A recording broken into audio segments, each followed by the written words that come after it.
मोहब्बत माँ की और इस दुनिया की, ये दोनों मोहब्बत में क्या फ़र्क है? मैं तो हमेशा कहती हूँ और आज भी कहना चाहती हूँ कि हमने मोहब्बत को सिर्फ रखा है महबूब से, अपने यार से और प्यार से, पर प्यार करना तो पहली दफा जब सीखा था तो माँ से ही सीखा था। जब माँ की ममता समझ में आई थी तब समझ में आया था कि प्यार शब्द क्या होता है। और एक और बात, ये जो प्यार आजकल ट्रेंड में है उसका तो पहला शब्द, पहला अक्षर ही अधूरा है। पर वाक़ई में देखा जाए कि हमें ईश्वर का नाम लेने से हिम्मत तो मिलती है, लेकिन सुकून माँ की गोद में जाके मिलता है। हाँ, तो जब ईश्वर खुद ज़मीन पर नहीं आ पाया तो उसने माँ को भेज दिया। बेशक। कब तुम्हें पहली बार माँ समझ में आई? जब तुम बाहर गए, जॉब के लिए गए, स्टडी के लिए गए तब? या फिर जब तुम लाइफ में सेटबैक्स का सामना कर रहे थे और पूरी दुनिया तुम्हें जज कर रही थी और माँ कह रही थी कि एक दिन सब कुछ ठीक हो जाएगा?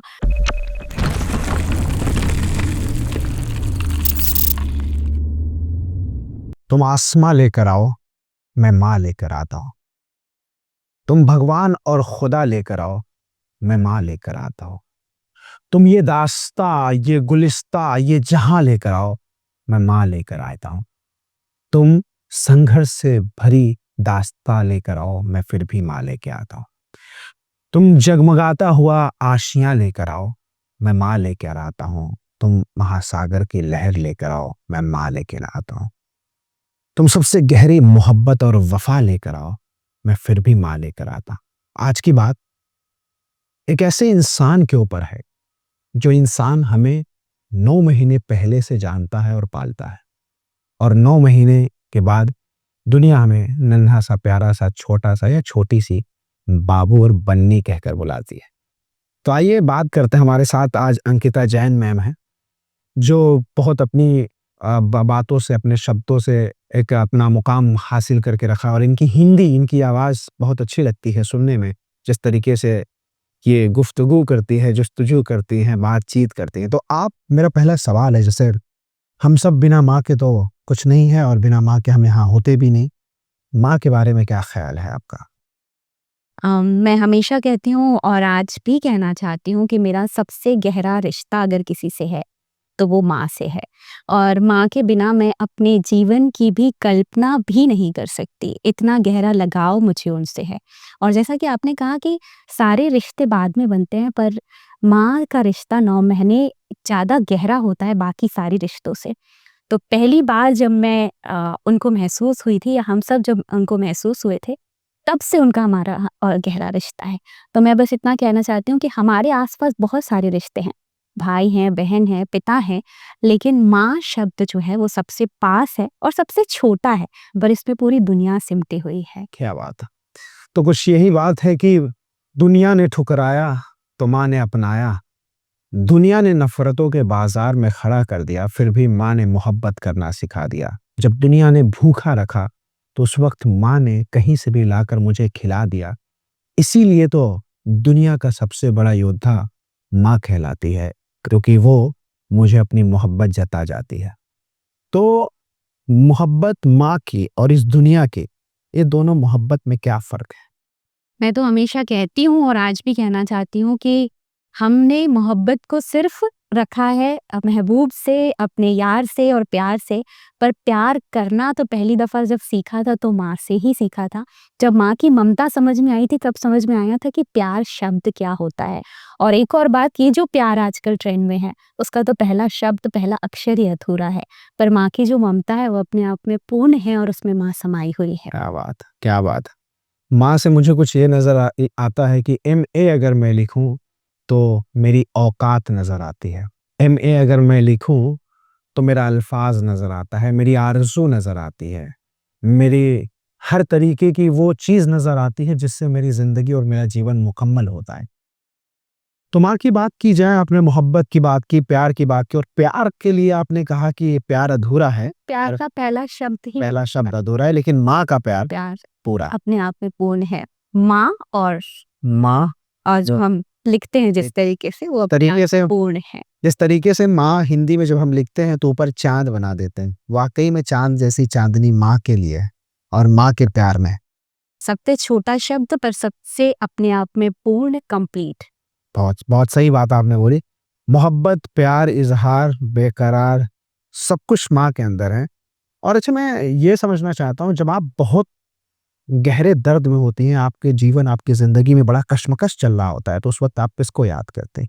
ऑफ कोर्स माँ याद आती है, इसमें कोई सेकंड थॉट या सेकंड ओपिनियन है ही नहीं। हम सब अपनी लाइफ में जब सबसे ज़्यादा कठिन समय में होते हैं, तो दिल से हम सिर्फ माँ को सबसे पहले याद करते हैं। शायद उस वक़्त हम उनसे अपनी बातें नहीं कह पाते, ये भी होता है, पर याद तो हम सिर्फ माँ को कह करते हैं हर वक़्त। और मुझे लगता है आप भी करते होंगे, आप क्या सोचते हैं? बिल्कुल, इस पे देखिए, अगर हम किसी अपने धर्म की बात करें तो लोग कभी जो है अपने ईश्वर, अपने भगवान को याद करते हैं, कभी कहते हैं, "अरे अल्लाह रे! हे भगवान, हे ईश्वर।" राइट? और जो भी जिसको भी मानते हैं वो कहते हैं। पर वाक़ई में देखा जाए कि हमें ईश्वर का नाम लेने से हिम्मत तो मिलती है, लेकिन सुकून माँ की गोद में जाके मिलता है। हाँ, तो जब ईश्वर खुद ज़मीन पर नहीं आ पाया, तो उसने माँ को भेज दिया। बेशक। इसीलिए शायद ईश्वर तो विज़िबल नहीं है, माँ विज़िबल है। उनके सर पर गोद रखकर आपको वैसा ही महसूस होता है जैसा आप ईश्वर की गोद में या ईश्वर के समीप होके महसूस करते हैं। इसलिए उन्होंने माँ को भेज लेकिन एक बात मुझे बड़ी गज़ब की याद आ रही है माँ के बारे में। मेरी माँ जो है ना, जब मेहमान वग़ैरह आया करते थे, बचपन में मैं छोटा था, तो मिल्क केक बनाती। तो मिल्क माँ के हाथों का जो मिठाई जितनी भी होती है ना, वो उसमें भी बड़ा लगाव होता है, स्वाद होता है। लेकिन दिक्कत ये थी कि मैं मेहमानों के लिए छोड़ता ही नहीं। तो आप स्वीट लवर हैं। हम स्वीट लवर हैं और माँ के बने हुए हाथों से चीज़ें तो फिर उसके लवर हैं। मतलब उसमें गज़ब का स्वाद। मैं तो अपनी माँ के हाथ की बनी चीज़ें ही एक समय तक खाती थी। मुझे बाहर की चीज़ों का स्वाद भी नहीं पता था। क्या बात! और जब मैंने बाहर खाना शुरू किया तो मुझे लगता था कि ये तो वैसा है ही नहीं जैसे माँ जैसे बनाती माँ बनाती, क्योंकि वहाँ 2 चीज़ मिल रही है, प्यार और स्वाद। प्यार और स्वाद। बिल्कुल। तो अभी जैसे मैं अक्सर किसी से पूछता हूँ कि आपको अंडे और दूध का हलवा बनाना पसंद है? या आपको आता है हलवा बनाना? जैसे मैं आप ही से पूछ लूँ, आप अंडे और दूध का हलवा बनाना प्योर वेजिटेरियन। हाँ, सॉरी। अब इसमें पॉइंट क्या है, तो जब पहली बार मैं ये अंडे और दूध का हलवा बनाना सीखा था, तो अपनी माँ से और आज तक मैं उसको बनाता रहता हूँ, हर 2 हफ्ते में 1 बार बनाता हूँ, बहुत टेस्टी होता है। अब सॉरी फॉर यू कि आप अंडा नहीं खाती हैं। तो मैं जिससे मिलता हूँ और पूछता हूँ, उनको बनाने नहीं आता और लेकिन मेरी माँ ने कब सिखा दिया था, जब मैं 8 साल का था। दुपट्टा पकड़ के चलता था उनका पीछे से और अंडे और दूध का हलवा ऐसा रेसिपी दे के चली गई और आज तक मैं फेमस कर दिया उसको। तो आप जो है, अच्छा, लोग कहते हो कि इसी बात से मैं आपसे पूछना चाहूँगी कि ऐसी कौन-सी बात है, शायद आपकी माँ आपके बीच अभी नहीं है, तो ऐसी कौन-सी बात है जो आपके साथ अभी तक उनकी चलती है? जो आप हर वक़्त महसूस करते हैं कि उन्होंने जो आपको सिखाई है? 2 चीज़ है, 3 चीज़ है। एक तो उन्होंने बोला था कभी भी इंसान की बेअदबी मत करना, बेअदबी मतलब बेइज़्ज़ती मत करना, हमेशा उनकी इज़्ज़त करना और उनको समझना। तो मैं कोशिश करता हूँ, लेकिन कभी-कभी मुझसे गलती हो जाती है, कभी-कभी किसी की इंसल्ट कर देता हूँ, बट नहीं करना चाहता। दूसरी चीज़ उन्होंने कहा था कि तुम बहुत नाम करोगे, तो ये थोड़ा धीरे-धीरे सच हो रहा है, सही हो रहा है। तीसरी चीज़ जो उन्होंने कहा था, तुम्हारी शादी हो जाएगी, तो लेकिन वो अभी तक नहीं हुई है। अच्छा। हाँ, तो उन्होंने कहा था 17-18 के हो जाओगे। तो उन्होंने जितनी भी आपके लिए भविष्यवाणियाँ की थी, वो सही हो रही यही हो रही है। कुछ समय आने पे होंगी? नहीं, नहीं, एक तो मैं खुद जानबूझ के सही नहीं कर रहा हूँ, हाँ, तो वो समय आने पे होंगी, हो हो जाएगी। जाएगी, क्योंकि माँ की दुआ कभी खाली नहीं हाँ, ये जाती। रहते और ऐसा नहीं है कि मेरी माँ मेरे बीच नहीं है, मेरी जो माँ है, जो अभी भी मेरी माँ है, वो है मेरे घर पे। अच्छा, अच्छा। तो मैं भी उनको वो भी मेरी माँ है और मैं उनको माँ मानता हूँ और वो भी बहुत प्यारी। तो उनके रूप में वो माँ है मेरी। बिल्कुल। तो माँ को कुछ शब्दों में डिफ़ाइन करना हो तो आप किस तरीके से करते हैं? क्या क्या कहेंगे अगर माँ को कुछ शब्दों में आपको बताना हो? बहुत से शब्द हैं माँ के लिए। मुकम्मल, ये जहान, इबादत, अच्छे ख़यालात, सुकून, इत्मीनान, त्याग, मसीहा, समर्पण। समर्पण, ममता है उनके अंदर और आई थिंक अलग है, जो भी है अलग है चीज़। मैं मुझे लगता है मैंने उतना महसूस जो भी किया है कुछ सालों के अंदर, जब तक मेरी ज़िंदगी, मेरा जीवन था उनके साथ और जब तक वक़्त था, वो I think that was incredible, that was great, right? उनके सामने जो है गुस्सा इसलिए भी किया जाता था कि वो प्यार दें और प्यार इसलिए भी किया जाता था कि वो प्यार देख के प्यार दें। तो जो भी हम लोग करते थे शरारत, वो प्यार माँगने के लिए करते थे और वो मिलता था। बिल्कुल। अब मान लीजिए कि आजकल क्या हो रहा है ना कि जैसे हम सबका जीवन या ज़िंदगी ऐसी हो गई है, कभी न कभी कंप्लेन हमारे पेरेंट्स की, हमारे गार्डियंस की आती होगी तो बहुत बिजी हो गया, फोन नहीं करता, याद नहीं करता। तो ऐसा क्यों होता जा रहा है कि हम माँ से या बाप से या पिता से दूर होते चले जा रहे हैं, उनको याद भी नहीं कर पा रहे हैं? मुझे लगता है कि शायद हम दूर नहीं हो रहे हैं, पर हाँ, अपनी लाइफ में इतने ज़्यादा परेशान हैं और इतनी सारी चैलेंजेस हमारे सामने हैं कि उनको पूरा करने के लिए हमारा फ़ोकस जो है, वो उन सब चीज़ों की तरफ ज़्यादा बढ़ गया है। तो जब ज़्यादा बढ़ गया है, तो कहीं न कहीं ये जो रिश्ते हैं ना, इन पे इसका असर जो है वो पड़ रहा है। तो उसमें सबसे पहला जो जैसा आपने कहा कि जो हमारे बहुत क्लोज़ होते हैं ना, हम बाहर के लोगों से तो रिश्ता निभा लेते हैं, पर जो हमारे क्लोज़ होते हैं, हम उनको ही सबसे पहले इग्नोर करते हैं या कहें कि छोड़ देते हैं, दूर कर देते हैं। पर ऐसा नहीं है कि हम उनसे अलग हो गए हैं, वो तो हैं हमारे साथ और हमें ये भी पता है कि हम जब कोई भी मुसीबत में होंगे या कोई भी प्रॉब्लम में होंगे, तो वही लोग हमारे काम आएँगे और कोई दूसरा नहीं आएगा। तो मैंने इसके लिए कुछ लाइन्स भी लिखी थी कि तुम माँ को समझने में इतनी देर क्यों कर देते हो? यही टाइटल था और उस पर मैंने लिखा था कि कब तुम्हें पहली बार माँ समझ में आई? जब तुम बाहर गए, जॉब के लिए गए, स्टडी के लिए गए तब? या फिर जब तुम लाइफ में सेटबैक्स का सामना कर रहे थे और पूरी दुनिया तुम्हें जज कर रही थी और माँ कह रही थी कि एक दिन सब कुछ ठीक हो जाएगा। और जो बेटियाँ होती हैं ना, वो पापा की बहुत प्यारी होती हैं, तो उन्हें पापा से बड़ा लगाव होता है, तो माँ की वैल्यू थोड़ी कम करती हैं। पर जब वो शादी होकर जाती हैं और सब सारी चीज़ों को मैनेज करती, तब उन्हें समझ में आता है कि माँ की वैल्यू उनके जीवन में क्या थी। तो एक समय आता है, तब समझ में आता है कि अच्छा, मेरे लिए माता-पिता कितने मायने रखते हैं। तो मैं बस इतना कहना चाहूँगी कि जिस खुशी और गम का अंदाज़ा तुमसे पहले तुम्हारी माँ को हो जाता है, जो ईश्वर से खुद से ज़्यादा तुम्हारी तरक्की और कामयाबी की मन्नतें माँगती है, उस माँ को समझने में तुम इतनी देर क्यों कर देते हो? कभी भी आपको ऐसा लगे कि आप बहुत दिनों से माँ से बात करना चाहते थे और आप नहीं कर पाए हैं, तो आज ही अपने दिल की सारी बातें उनसे कह दीजिए, क्योंकि इसके लिए मैंने कुछ लिखा भी है कि सारी दुनिया सारी दुनिया जानना चाहती है कि आप कितने सक्सेसफुल हैं, लेकिन एक सिर्फ़ माँ ही जानना चाहती है कि आप अपनी लाइफ़ में कितने खुश हैं और सैटिस्फाइड हैं। सारी दुनिया आपका पैकेज जानना चाहती है, लेकिन माँ जानना चाहती है कि कल रात आपने खाना खाया या नहीं, या आप तसल्ली से सोए या नहीं। तो शायद माँ से बड़ा गहरा रिश्ता और माँ से ज़्यादा प्यार करने वाला इंसान आपको इस पूरी दुनिया में कहीं नहीं मिलेगा। तो वो जो समझती है, वो पूरी दुनिया कभी नहीं समझ सकती। लगाइए फोन और बोल दीजिए आई लव यू। सुबह ही बात हुई है और वो अक्सर मुझसे कहती हैं कि जभी भी ऐसा कुछ हुआ कि लाइफ में बहुत सारी परेशानियाँ आईं और मुझे लगा कि मैं शायद इसमें टूट गई, बिखर गई, पर उन्होंने मुझसे एक बात कही थी कि तुम मेरे लिए वो गुलाब का फूल हो जिसे मैंने बहुत बहुत मेहनत से नरिश करके यहाँ तक तुमको पहुँचाया है और बड़ा किया है, इसलिए तुम मेरे लिए वो गुलाब का फूल हो जो मेरे दिल के सबसे करीब है, तो कभी भी दूसरों की वजह से मुरझा मत जा। तो जभी भी कब मेरी लाइफ में कोई भी प्रॉब्लम्स आती है या कोई दूसरा व्यक्ति आकर उस गुलाब के फूल को तोड़ने की कोशिश भी करता है, तो मैं खुद को सँभाल लेती हूँ और ये सोचती हूँ कि हमारे लिए जो इम्पोर्टेंट है, वो हमारा वेट कर रहे हैं। हम उनके लिए बहुत मायने रखते हैं, इसलिए कभी भी तीसरे व्यक्ति की वजह से खुद को मुरझाने मत दीजिए। क्या बात है, बहुत अच्छी बात आपने बोली है और सुकून सा लग रहा है। लेकिन मैं चाहता हूँ आप मम्मी को कॉल करके बोल दीजिए आई लव यू। अच्छा, बिल्कुल।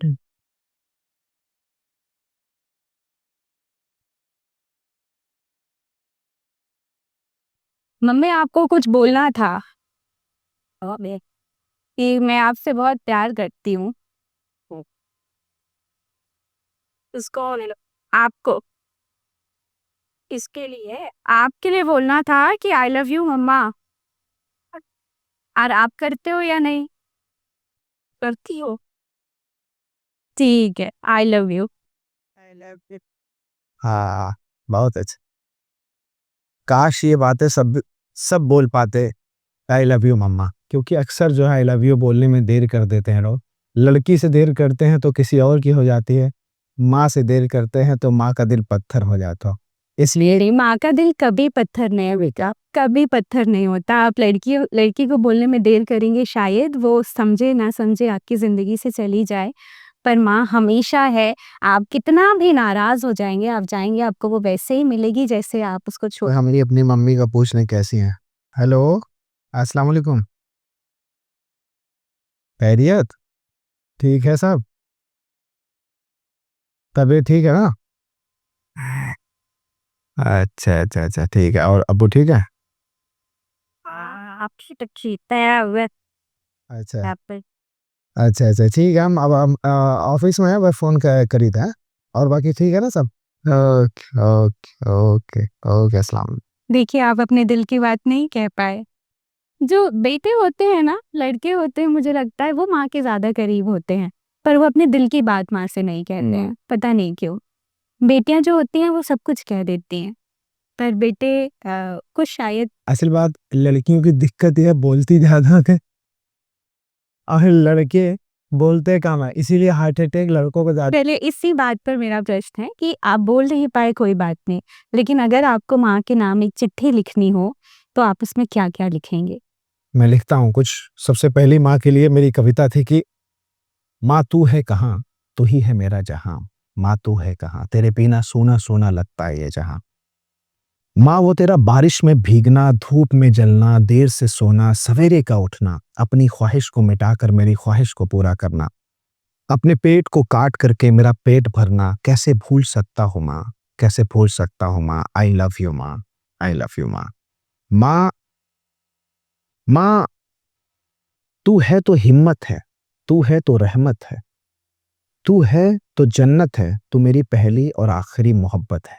माँ तू है कहाँ, तू ही है मेरा जहां।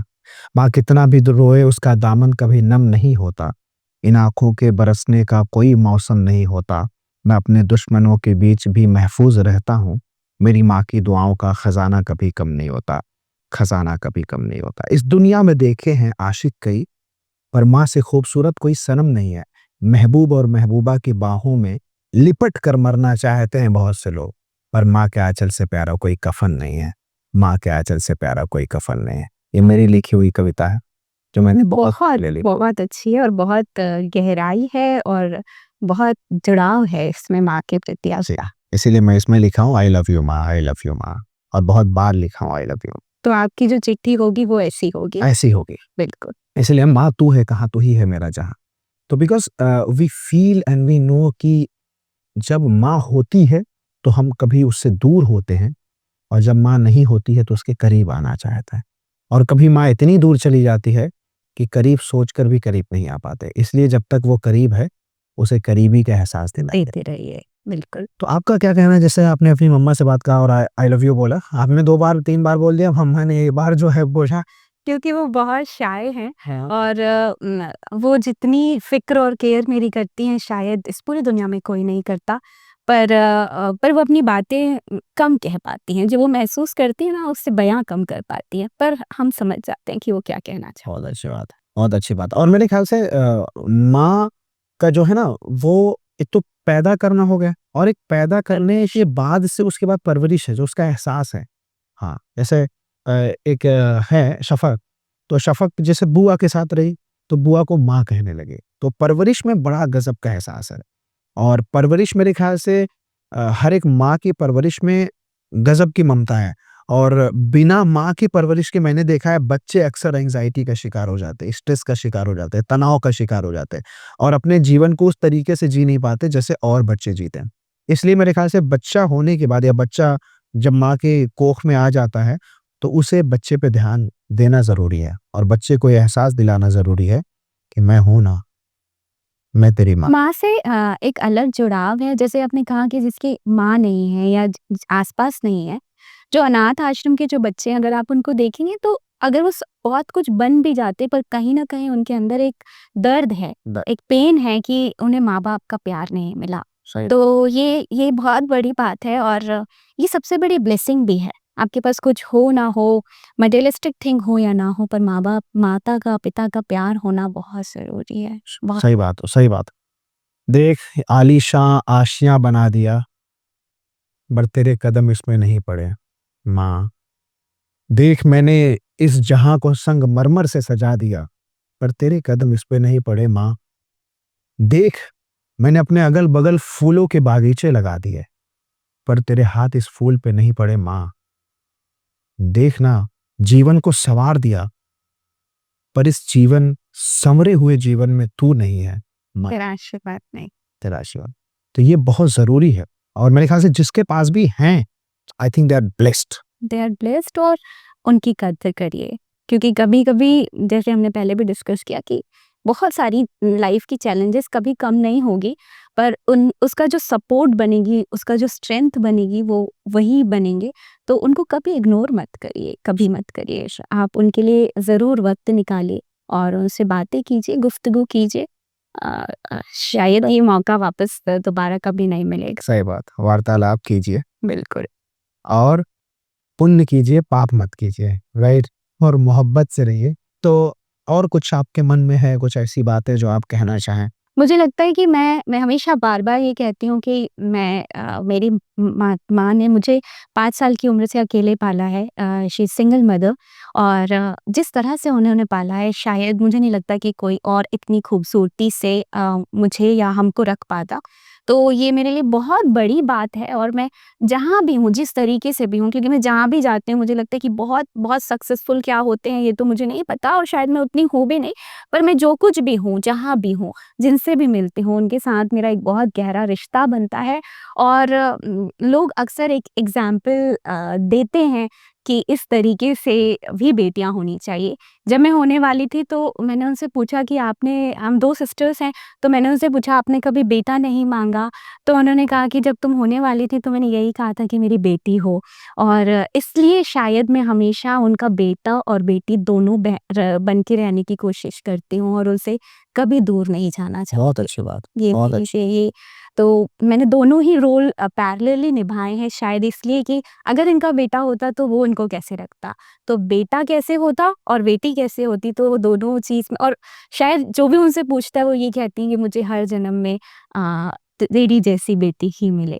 तो ये मेरे लिए बहुत गर्व की बात है और इसलिए उनकी इज़्ज़त, उनकी चीज़ें मेरे लिए बहुत मायने रखती हैं। सबसे पहले अगर कोई है तो वो वही हैं। तो यही यही मेरे लिए इम्पोर्टेंट है और जो कुछ भी मैं करती हूँ, जो कुछ भी अपनी लाइफ़ में करती हूँ, हम सब जो कुछ भी करते हैं, वो सब उनसे जो सीखा है ना, वही करते हैं। जैसे आपने कहा कि आपकी माँ ने आपको सिखाया कि कभी किसी की बेइज़्ज़त ना करें।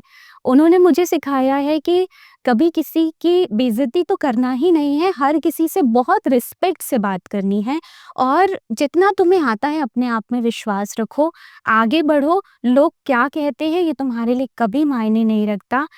तुम लड़की हो, लड़की की सारी बाउंड्रीज़ और बाउंडेशन उन्होंने कभी मेरे लिए खींची ही नहीं। मुझे नहीं पता कि लोग लड़कियों को किस तरीके से पालते हैं क्योंकि उन्होंने मुझे पूरी फ्रीडम के साथ रखा है। आज भी मैं दिल्ली में हूँ, अकेले हूँ और अपनी चीज़ों को सर्वाइव कर रही हूँ, लेकिन वो मेरी चिंता करती हैं। लेकिन मेरे ऊपर किसी भी तरह का उनका बाउंडेशन नहीं है या वो कभी किसी तरह की बाउंड्रीज़ मेरे लिए नहीं बनाती कि तुमको इस तरीके से जीना है।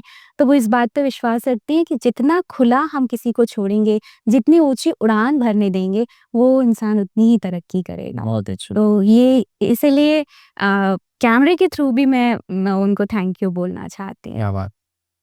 थैंक यू माता जी। अच्छा, मेरी माँ ने भी एक चीज़ सिखाई थी, जैसे अक्सर गाँव में क्या होता है ना, दरवाज़े पे जिसको बोलते हैं हम लोग पहले दालान बोलते थे, तो दालान के पास जो है कुत्ते आ जाया करते थे। तो कुत्ते अक्सर आते थे जब हम लोग खाना खाते थे शाम का। तो मैं क्या करता था, ऐसे जाके गेट पे चल चल चल भाग, अच्छा, तो ऐसे भड़काने की हाँ हैट, हाँ तो दरवाज़ा बंद। तो एक बार माँ ने देख लिया, तो बोला ऐसा नहीं करते कभी भी। उसको इतनी रोटी, आधी रोटी, एक रोटी जो तुमसे बन पड़ती है उसको रोटी दो, उसे भगाओ। तो मैंने तब से एक चीज़ सीखी कि जानवर अगर आपके दरवाज़े पे आ जाए, पर आज तो उसको थोड़ा बहुत कुछ खिला दो। कि दरवाज़े पर कोई भी आए, वो किसी न किसी रूप में, किसी न किसी पर्पज़ से आता है। सही चाहे वो इंसान हो, जानवर हो या फिर कुछ भी हो। इसलिए उससे माना नहीं है। यही बात है कि ये सारी बातें जो हम मेरे ख़्याल से हम अपने बड़ों से सीखते हैं, चाहे वो हमारी माँ हो, पापा हो, दादा हो, बड़े भाई-बहन हो, मेरे ख़्याल से बहुत ज़बरदस्त चीज़ें होती हैं। अब जैसे एक बार मेरे दादा ही ऐसे लेटे हुए थे, तो बहुत बीमार थे, तो हम लोग गए, हम लोग प्रे कर रहे हैं, अल्लाह इनकी हिफ़ाज़त कर, इनको सेहत-याफ़्ता बना, इनकी सेहत कर। तो वो कहे कि अब लोग मेरे जीने की दुआ माँगते हैं, जब मैंने ज़िंदगी से दिल लगी छोड़ दी। तो ऐसी-ऐसी कुछ बातें बोल जाता है इंसान, जो हमारा बड़ा होता है, उसमें बहुत लोग मेरे जीने की दुआ माँगते हैं। अब लोग मेरे जीने की, उनके सामने हम लोग दुआ माँग रहे हैं ठीक है। और कह रहे हैं लोग अब मेरे जीने की दुआ माँगते हैं, जब मैंने ज़िंदगी से दिल लगी छोड़ दी। अच्छा। अब मुझे मेरी ज़िंदगी पसंद नहीं है, नहीं चाहिए, तब आप सब दुआ माँग रहे हैं कि वो बच जाएँ। बच जाए, क्योंकि मैं बहुत मानता अटैच थे आप। अटैच था। तो कुछ ऐसी बातें होती जो हमारे बड़े कह जाते हैं और बहुत सी बातें होती है जैसे मैंने पिछली बार भी बताया था दादा वाली बात। अच्छा देखिए मैं माँ की बात करते-करते दादा में आ गया। इसका मतलब मेरा जो अटैचमेंट है ना बहुत ज़्यादा उनसे ज़्यादा है। दादा से ज़्यादा है। तो और माँ से तो है कि? है ही और आपका अटैचमेंट माँ से ज़्यादा गहरा है क्योंकि आपने शायद दादा को अपने नहीं देखा। हाँ, देखा है पर एक लंबा समय माँ के साथ जितना बिताया वो बाकी रिश्तों में नहीं बिताया। बाकी रिश्तों में आपने नहीं बताया। राइट। बिल्कुल। Thank you so much. मेरे ख्याल से आपने जो है बहुत अच्छे-अच्छे शब्द के थ्रू हमें माँ के बारे मेरे ख्याल से आप और कुछ कहना चाहती हैं। मैं आपसे पूछना चाह रही थी, माँ बहुत प्यारा शब्द है ना? बहुत प्यारा शब्द है माँ, तो आप उस शब्द को कैसे डिफ़ाइन करते हैं? जैसे माँ के हमने इससे पहले डिस्कस किया कि माँ को आप और किस-किस शब्दों में बता सकते हैं। पर अगर माँ के लिए कोई प्यारा शब्द आपको कहना हो, उन तक पहुँचाना हो तो वो शब्द क्या होगा? माँ के लिए मेरे ख्याल से बहुत शब्द हैं लेकिन कुछ शब्द जो है जो मेरे दिल के काफ़ी करीब है जो है, एक मतलब सच्ची मोहब्बत। मतलब मोहब्बत तो देखी है मैंने, मोहब्बत में भी लोग सौदा करते हैं। एक माँ की मोहब्बत है जिसमें कोई तराजू नहीं होता। मैंने लोगों को रिश्ते बनाते हुए देखे हैं, पर रिश्तों में अक्सर जो है कुछ न कुछ गँवाते हुए देखा है। पर एक रिश्ता है जिसमें सिर्फ़ मोहब्बत मिलती है, कुछ गँवाया नहीं जाता, वो माँ की मोहब्बत होती है। क्योंकि कहते हैं कि मैं मोहब्बत में इतना मशरूफ़ था कि किसी को छोड़ कर आया था। जब इस मोहब्बत ने मुझे धक्का दिया, तो वापस वहीं का फिर वापस वहीं चला गया। ये कुछ इस तरीके की लाइन है कि शहर में आया था गाँव को छोड़कर, बेगानों में आया था अपनों को छोड़कर। लाइट भरी ज़िंदगी में आया था उस गाँव के अंधेरे को अंधेरे छोड़कर। को छोड़ ये खूबसूरत सी मोहब्बत पाने आया था माँ की मोहब्बत को छोड़कर। जब सारे दगा दे गए, तो फिर वाप कुछ याद आया, लौट गया माँ की गोद में और लौट गया माँ की मोहब्बत में। तो माँ की मोहब्बत ऐसे ही ना वो अपना लेती है। अपना इसलिए लेती है क्योंकि अब मैं आपको एक चीज़ बताता हूँ। मेरे मेरे बहुत करीब और मैं उनको बहुत मानता हूँ। ये नहीं बताऊँगा उनसे मेरा रिश्ता क्या है। एक तरीके से मेरी माँ ही। तो एक उनका बच्चा जो है बहुत बिगड़ जाता है, बहुत ज़्यादा बिगड़ जाता है। तो वो कहीं न कहीं बहुत नशे वग़ैरह होता है। तो मैं उनसे गया और मैं बहुत नाराज़ था। मैंने कहा कि आपने इसको बिगाड़ा है। आप बहुत बेकार हैं, आप अच्छी माँ नहीं हैं। तो कहती है नहीं मेरा बच्चा बिगड़ा कहाँ है? मेरा बच्चा तो मेरा बच्चा है, मेरी औलाद है। उस वक़्त मुझे समझ में आया दुनिया में कोई ऐसी माँ नहीं है जो अपने बच्चे को खराब कह दे। दुनिया में कोई ऐसी कोई नहीं है। जो अपने बच्चे चाहे वो कितनी भी बड़ी गलती की हो ना घर से आई जाए, हाँ, माँ के लिए वो उसका वही बेटा है। वही बेटा वही रहेगा। बेटा। आप मर्डर करके आओ, आप चोरी करके आओ, कुछ भी करके आओ, वो भले से बोल दे कि ऐसा मत कर बेटा, लेकिन ये नहीं कहेगी तू मेरा बेटा नहीं है, तू बेकार बेटा है। नहीं, ये होती है माँ की मोहब्बत। मोहब्बत में तो एक बार आप जो है टेडी बियर ना दो किसी को, हैप्पी चॉकलेट डे ना बोलो, हैप्पी वैलेंटाइन्स डे ना बोलो, तो लोग जो है दूसरे की तरह मैसेज कर देंगे। बिगड़ जाती है। बात ही बिगड़ जाती है और दूसरे को कि चलो यार आज तुमसे हैप्पी वैलेंटाइन्स डे कर लेते हैं, राइट? लेकिन माँ के रिश्ते में ऐसा नहीं है। कोई आदत है जो आपको लगता है कि ये मेरी माँ की दी हुई है और अगर वो नहीं सिखाती तो शायद मेरे अंदर ये हैबिट डेवलप ही नहीं होती। ऐसी कोई बात है जो आपको लगता है वो नहीं होती तो फिर शायद मैं ये नहीं करता? मेरी इनोसेंस, मेरी मासूमियत। कभी दूसरे का नुकसान मत करो, खुद का कर लो। खुद को प्रॉब्लम में झेलो, कभी दूसरों को जैसे दूसरे के ऊपर चढ़ के सफलता मत पाओ, कि दूसरे के सीने पे पैर रख दिया और वो उसकी साँस रोक रही है और तुम जो है आम तोड़ रहे हो। तो इस तरीके की चीज़ें उन्होंने मुझे सिखाया, हमेशा इनोसेंट रहो, मासूम रहो, भोले रहो, अपना काम मेहनत से करो, लगन से करो, हिम्मत से करो, जुनून से करो, बट भोले बन के रहो, मासूम बन के। चालाक मत चालाक बहुत ज़्यादा चालाक मत बनो, क्योंकि चालाक जब भी आप बनते हो, दूसरे का नुकसान होता है और दूसरे का नुकसान लाइफ में मत करो। और दूसरे का नुकसान करके हम कभी आगे नहीं बढ़ नहीं बढ़ते, नहीं। संतुष्टि नहीं होती है। हाँ, अभी हम ₹1 भी कमाएँ, जेब में ₹1 है, ₹2 है, ₹20 है, खुश हैं। कोई लम्हा जो बहुत याद आता है उनके साथ बिताया हुआ और जो हर वक़्त साथ रहता है, ऐसा कोई लम्हा? बहुत बार क्योंकि देखिए मेरा क्या था, मेरी आदत थी, मैं जो चलता था वो अपनी माँ का दुपट्टा पकड़ के चलता था। तो सबसे बेहतर लम्हा जो मेरी ज़िंदगी का है, मेरे बचपन का है, कि मैं उनका दुपट्टा कभी छोड़ता नहीं था। कहते हैं ना कि माँ के आँचल से प्यारा कोई कफ़न नहीं होता और माँ के आँचल से प्यारा कोई छाँव नहीं होता और माँ के आँचल से प्यारा कोई सेफ्टी नहीं होती, क्योंकि जब पापा मारते थे या कोई जो है उसमें दादा छुप जाया दौड़ाते थे, करते थे उसमें छिप जाया दादी। करते और माँ जो है अपने लेने से लगा, फिर कोई हाथ नहीं लगा। कोई नहीं लगा, क्योंकि she was the biggest security guard. ये तो वो सबसे बेस्ट लम्हा है। और भी लम्हे जैसे कि उनके पास सोना, उनके ऐसे हाथ हाथ पे जो है सर रख के सोना, बाल को सहलाना, सर को सहलाना। तो ये तो हो गए आपसे जो जुड़ाव है जी, और जो आप प्रोफेशनल ज़िंदगी में अप्लाई करते हैं, वो जो आपने शेयर की चालाकी वाली बात, वो है। इसमें और भी चीज़ें हैं। पोलाइट कम्युनिकेशन है कि आप जब भी किसी से कम्युनिकेट करो तो लोगों को सुनो, समझो और उनका जवाब कभी तीखे अंदाज में मत दो। क्योंकि माय मदर वाज़ लाइक कि उनको पूरा जो मोहल्ला, पूरा जितने लोग जानते थे ना, मैं इसलिए नहीं ऐसा बड़ाई कर रहा हूँ, बट सच में जैसे आज मैं जब अपने गाँव में जाता हूँ, कहते हैं we miss your mother because your mother was something कि वो कभी भी किसी का दिल नहीं दुखाई।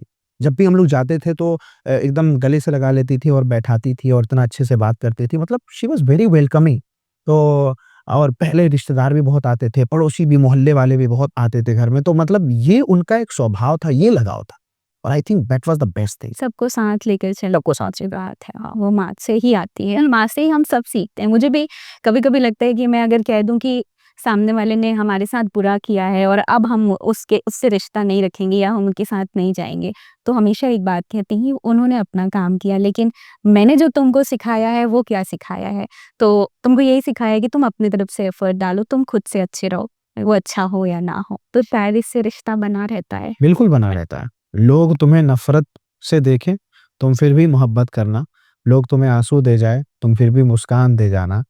लोग तुम्हें कितना भी रुलाएँ, तुम फिर भी उनके लिए दुआ करना। यही तो है मोहब्बत। जो यही तो आपने सीखी है। हम मैंने सीखी, हाँ, सच्ची मोहब्बत यही है। इसीलिए और मोहब्बत की तलाश नहीं है, दूसरी मोहब्बत पे विश्वास नहीं है और किसी चीज़ का प्रयास नहीं है। माँ की ममता ही का एहसास है, माँ की ममता की प्यास है और वही सबसे बड़ा मेरे लिए अल्फ़ाज़ है।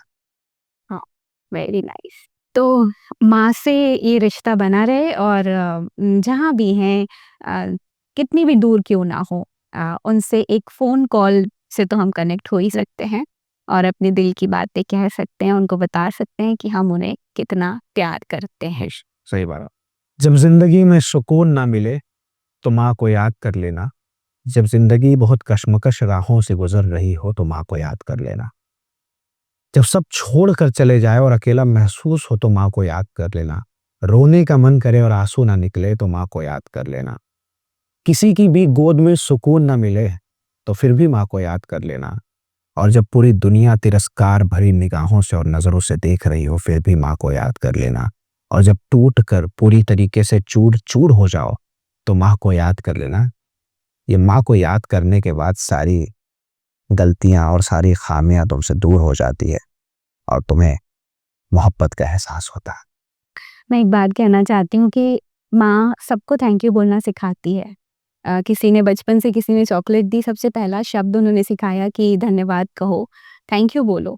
पर उन्होंने कभी नहीं सिखाया कि मुझको भी थैंक यू बोलना है। सही बात। तो मुझे लगता है कि वो हमारे लिए बेइंतहा मोहब्बत करती है और उसके साथ वो हमारे लिए जो करती है शायद कोई और दूसरा नहीं करता है। आज आप शुक्रिया बोल दीजिए। शुक्रिया मैं भी कहना चाहती हूँ और सारे लोगों से ये भी कहना चाहती हूँ कि आप अपनी माँ को उनके दिए गए प्यार, वो जो आपके लिए करती हैं उसके लिए शुक्रिया कह दीजिए, कहीं ज़्यादा देर ना हो जाए। सही बात है। बेशक, बेशक।